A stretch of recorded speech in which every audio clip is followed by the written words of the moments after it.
จริงมีการบ้านอีกเปล่าวันนี้วันนี้พ่อเห็นถ่ายรูปกันแล้วเหรอถ่ายอีกรูปหนึ่งพรุ่งนี้อ๋อเป็นกล้องของโรงเรียนใช่ไหม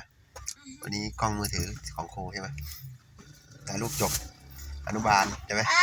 แล้วก็เลือกหนูนั่งไม่ได้มันมีโทรศัพท์วันนี้เลือกประธานด้วยใช่ไหมพ่อเห็นมาดูให้กลุ่มเบอร์อะไรได้ตีอะไรได้เฮ้ยเบอร์2กับเบอร์6แล้วก็เบอร์แล้วกาเป็นเหรอก าเป็นพี่เขากาให้อ๋อพี่เขาบอกเหรอก ากบาทอ๋อเบอร์5น้อยอ่ะเหรอแค่4 คนเองโอ้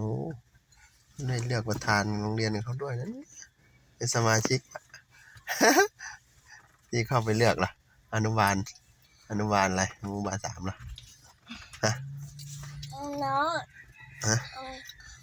อ่ะต้องกาก่อนแล้วก็พี่ไปกาอีกเนาะไปแล้วเดินทางวันนี้ไม่ต้องรับพี่จีนไปเลยเนาะไปทำไมอ่ะโค้งไงสัญญากับแม่ไว้แล้วว่าให้ไปโค้งนี่นา